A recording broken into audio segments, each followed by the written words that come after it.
In Dar es Salaam, President Kagame was escorted by the Minister for Foreign Affairs and International Cooperation, Dr. Stergomena Tax. Here's a report by Esero Mafuru, read by Faida Ngaga. After diverse discussions between President Dr. Samia Suluhu Hassan and President Paul Kagame at the State House in Dar es Salaam, the President of Rwanda concludes his two-day working visit in Tanzania. Improving the Dar es Salaam and Tanga ports, launching Rusumo River electricity generation joint project, strengthening bilateral trade, praising peace and stability in Tanzania, and the contribution of President Dr. Samia in stabilizing peace in the East African region remain to be the biggest highlights of his visit to Tanzania. Here, foreign ministers of both countries admit that the work now is on their table. A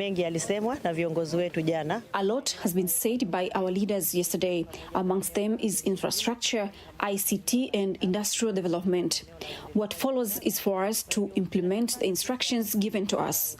As you heard, President Dr. Samia Suluhu Hassan instructed us to meet effective immediately. And as you can see here with me is the Minister of Foreign Affairs of Rwanda and the Ambassador. So we are already making plans of our meetings to come. We are currently planning on the issues we need to discuss so that the people of Tanzania and Rwanda can benefit. President Kagame arrived in the country on Thursday this week, and this is his first visit to Tanzania since President Dr. Samia Suluhu Hassan took oath to the office. President Dr. Samia Suluhu Hassan has appointed a retired Justice Rose has met that appointment today, and before that appointment, the Ethics Committee Council was led by retired Justice Ibrahim Mipawa, who assumed the post in 2019. The Vice President, Dr. Philip Mpango, says the government is ready to find solutions to the challenges facing the fire and rescue force in the country, and has instructed the Minister of Finance and Planning to expedite the loan of $100 million from Abu Dhabi requested by the force. Here is a report prepared by Alpha Wawa, read by Lulua Muhammad. Dr. Mpango made the remarks during the inauguration of the main fire and rescue center in Dar es Salaam region. Tayari serikali imeanza kuzishughulikia baadhi ya changamoto. The government has already started to work on the challenges facing the fire brigade and the rescue force. This including improving the infrastructure, work equipment and employment. As you have heard the minister, the $100 million loan from Abu Dhabi has reached a great step. I instruct the Minister of Finance and Planning to speed up the process for acquiring the loan. Furthermore, the Vice President has instructed the Ministry of Internal Affairs and the Ministry of Water to ensure that water projects in cities involve water stations for firefighting. Sasa hapa Dar es Salaam tunashuhudia ongezeko kubwa la vituo vya mafuta karibu na makazi ya watu. We are witnessing the increase of oil stations near people's settlement. This is also being witnessed in other cities. I am not certain if the research and evaluation was done before the construction of these stations. I urge you all to make sure all legal procedures are followed and the respective inspection is done. The Minister of Internal Affairs, Dr. Hamadi Masauni, says that this project is part of the projects launched in the 59th anniversary of the Union, while the Chief of the Fire and Rescue Service, Commissioner General George Masunga, asserts that the modern fire station costs 4 billion shillings. Kufanya jeshi la zimamoto Jamhuri ya Muungano wa Tanzania kuwa ni jeshi la aina yake. We want to turn the fire brigade force to be unique from its ability to perform rescue missions on air, on water and on land. uwezo wa kuokoa katika nchi kavu. Jeshi litajenga vituo katika mikoa 7. In this financial year, the Fire Brigade Force will build fire brigade offices in 7 regions. These regions are Manyara, Simiyu, Geita, Kagera, Njombe, Katavi, and Songwe. Many Dar es Salaam residents believe that if the army is supported with the right equipment, they'll be able to perform their duties on time and more efficiently. They should be provided with more equipment so that when the disaster occurs, they can be able to perform their duties. They should be provided with the modern equipment so that they can get to disasters early. The government has allocated approximately 10 billion Tanzanian shillings in the 2023-2024 financial year for the construction of 7 fire and rescue stations. Good news there for the fire and rescue force in the country.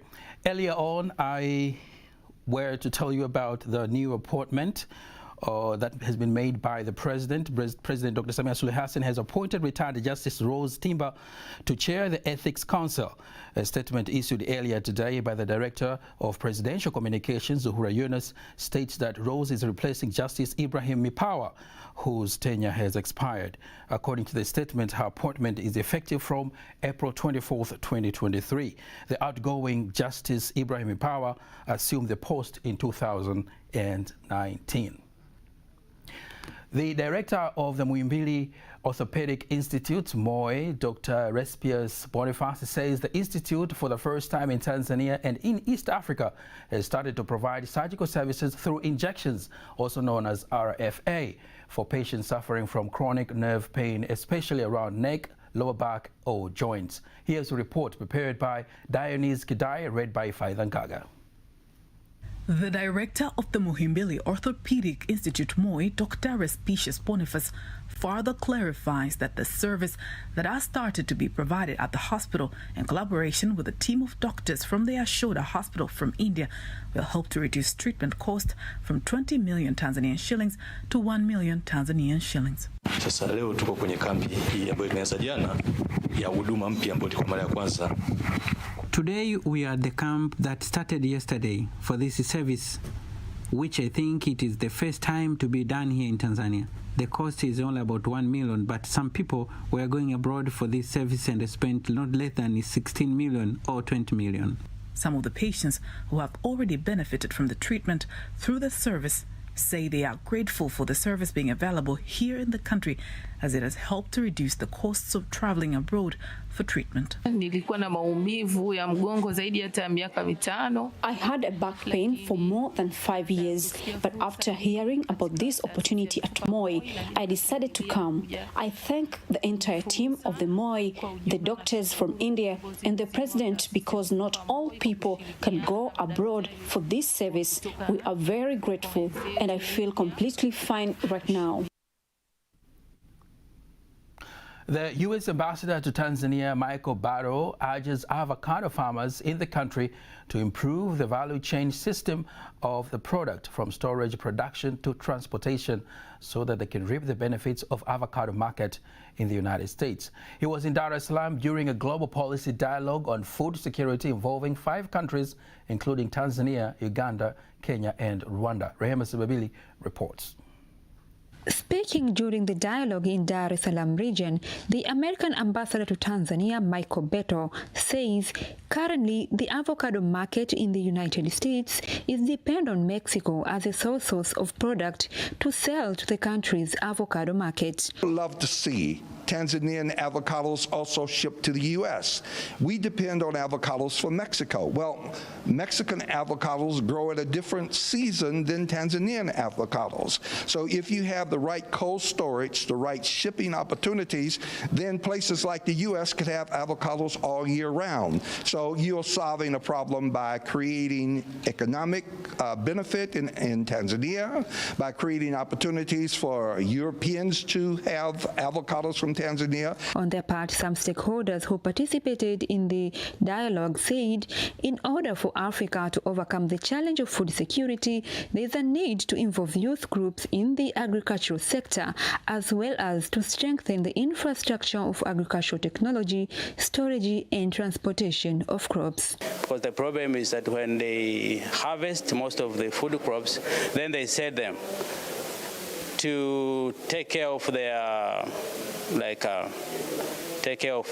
health, or if they want maybe to pay for school fees for their kids.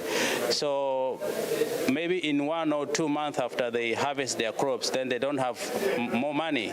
So they are not food stable for quite a long period of time. So we are trying to educate them how best they can diversify their streams of income. We have the technologies, they're there. The challenge is in the uptake. How do we get our people to actually do what the scientists and all these innovators are coming up with? So I think there's an issue of contextualization, making these scientific discoveries understandable to our people. And also using some of the things that we are already doing and building onto that. I don't think youth really don't want fancy agriculture. What I feel is they don't have that, whatever they've been given as a foundation from the onset of what agriculture is. They've been told that when they're punished for anything, in schools with farms, when they're punished, they're told you need to go farm, you need to go wash the pig, you need to go wash the pigsty and all that. But then they might be interested, but what they relate with is a form of punishment.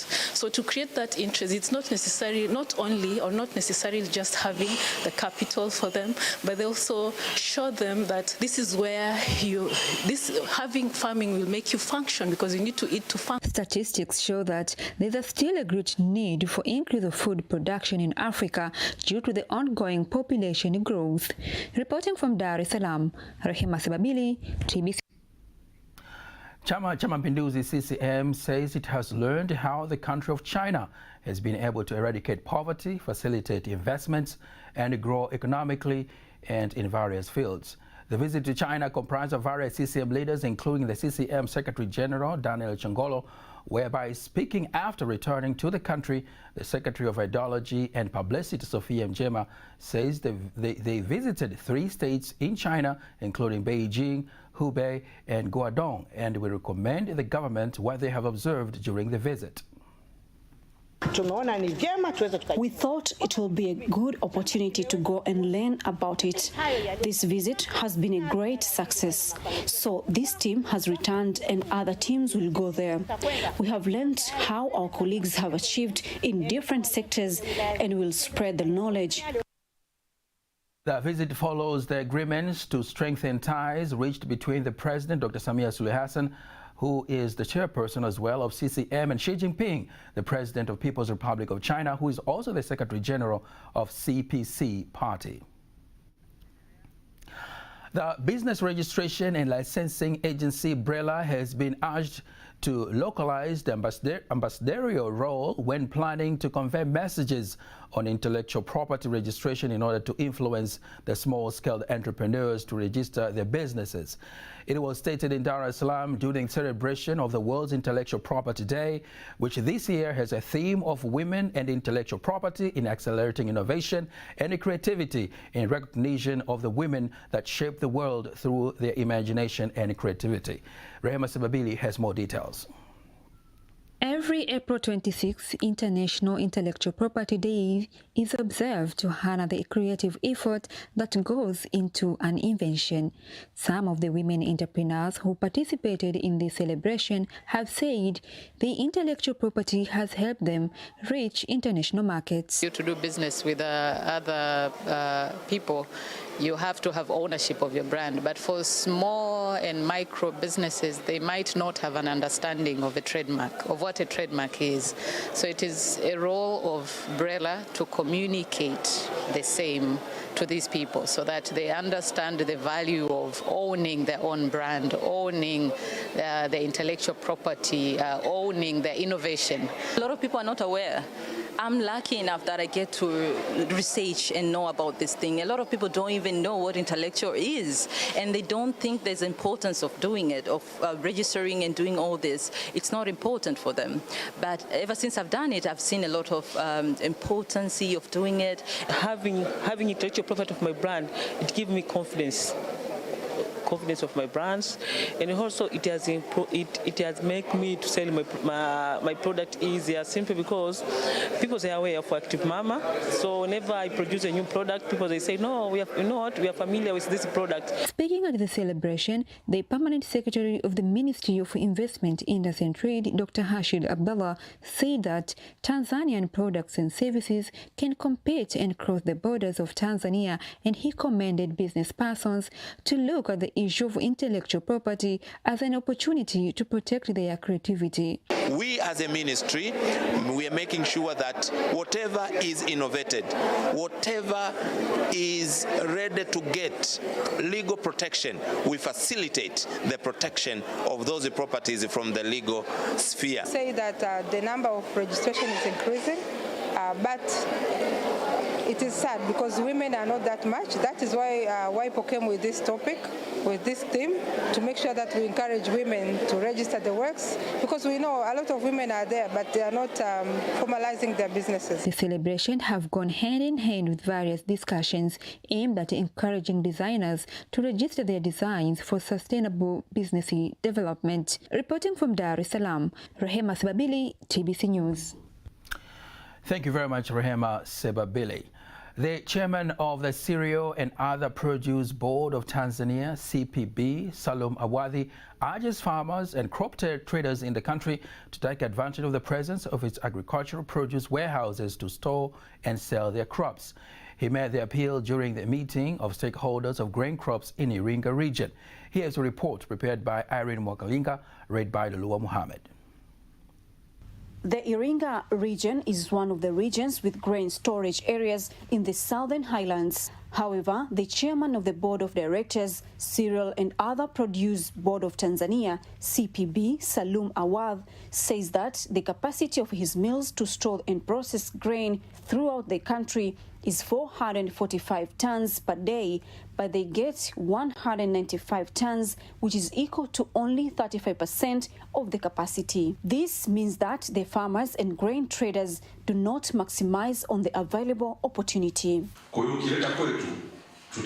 If you bring your crop to us, we will give you to the price that will only reimburse us for our storage costs and the condition that we want to use these warehouses as infrastructure that citizens can use for their development. Even if they don't sell us at the CPB, they can use it for the stock and they can take their crops anytime they want. Awadh adds that CPB aims to find joint markets for grain farmers and increase value. We also help farmers and various stakeholders to find markets for them in other areas. On their part, farmers and crop traders thank the Grain Board for clarifying on how the farmer may benefit, and they ask for the board not to delay payments when they sell their crops. The working system of CPB was very difficult because we could only manage to sell our crops when we had enough capital, but now it has agreed to work with the middlemen too. If I bring 500 tons this year, I will ask for a contract, and I'm sure that my crops will be sold differently than before. And that item concludes the local news tonight. International news is up next.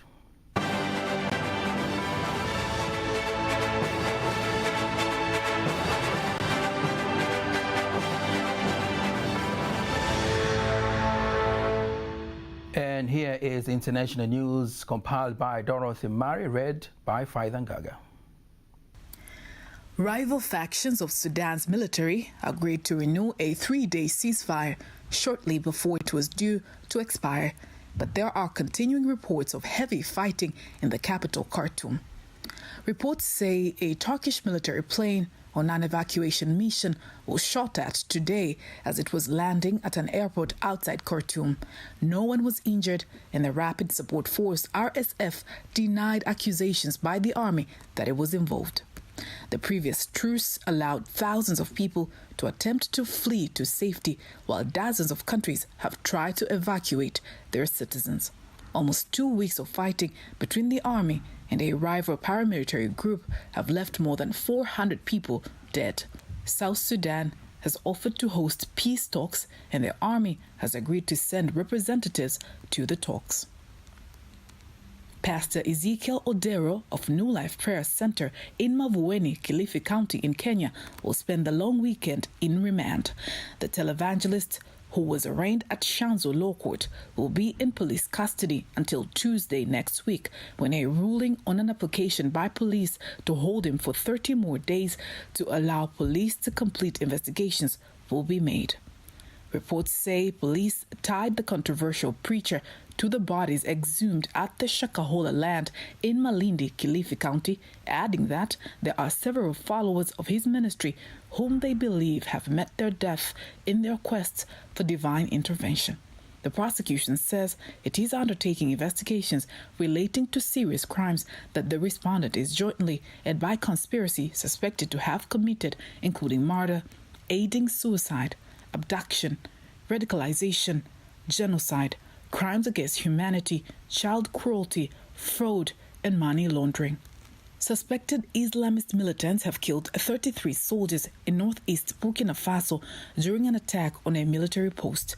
It is the second such attack in just over a week, in which dozens of soldiers have been reported to be killed. The military-led government in the capital, Ouagadougou, spoke for the first time on Thursday about last week's killing over 100 civilians, but did not say whether the attack on the northwestern village of Karma was carried out by the army, but it called for a full investigation. That was international news. Sports news up next.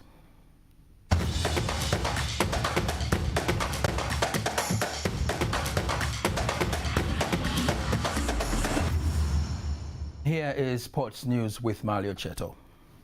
The United Republic of Tanzania President Dr. Samia Suluhu Hassan has been added the motivation money as incentive to Simba Football Club, and the young Africans from 5 million Tanzanian shillings to 10 million to each goal will be scored as they play their return league match of CAF Champions League and the CAF Confederation Cup. Government spokesperson Garrison Msigo says President Samia challenges Simba and the young Africans players to play for the national flag and win, as goals to be awarded 10 million shillings will be the ones scored in 90 or 120 minutes of the game and not spot kicks. Mheshimiwa Rais ameamua, alikuwa akitoa shilingi milioni 5 kwa kila goli moja. President has decided that she was providing 5 million per each goal. Now in semi-finals, every goal scored by this team, they will be awarded 10 millions. So it's their task for Simba and Young Africans from today's match against Wydad Casablanca to win and secure semi-finals, so as to get 10 million for each goal. And in Sunday, Young Africans, they should make sure that they win to reach semi-final. Simba Football Club plays Wydad Casablanca return league match on Champions League in Morocco tonight, while Young Africans welcome Rivers United from Nigeria for Confederation Cup match at the Benjamin Mkapa Stadium on Sunday. Simba has slender advantage as they stand the host Wydad Casablanca by 1-0 at the Benjamin Mkapa last week, while the arch-rivals Young Africans already 1 foot in on semi-finals of the CAF Confederation Cup as they crashed out Rivers United by 2-0 in Nigeria. National Bank of Commerce NBC Chief Executive Officer Eli Bariki Masuke reveals that the increase of Tanzania Premier League sponsorship has been the catalyst for Simba and Young Africans to triumph in international competition this season. Masuke adds that sponsorships have accelerated the level of competitiveness between the Premier League teams, and that have given Simba and the Young Africans added advantages in international levels. We are proud to see high competitiveness to our teams in a league. They are very competitive. As recently we see Simba and the Young Africans are performing well internationally. Tanzania Premier League recently has attracted many sponsorships from football stakeholders in the country. And the government says it will use power of sports in its campaign to eradicate the violence and the racial segregation in Tanzania. Speaking to TBC News reporter in Dar es Salaam, Permanent Secretary, Minister of Social Development, Women, Gender and Special Groups, Dr. John Jingu says the Young Africans and Azam FC teams entering the anti-violence campaign will trigger major changes in the society. You have huge influence to your followers and fans. And it's very possible to use that influence to create a new perception of fighting against gender violence. Young Africans and Azam FC have kicked off the campaign of combating violence against children as Young Africans fans came forward to donate blood and have awarded tickets to watch their return league match against Rivers United on Sunday. Malio Cheto, TBC News. And that marks the end of the English News Bulletin for tonight. Don't miss our next bulletin in Kiswahili at 11 p.m. On behalf of the whole team, I'm Nasa Kingo. Good night.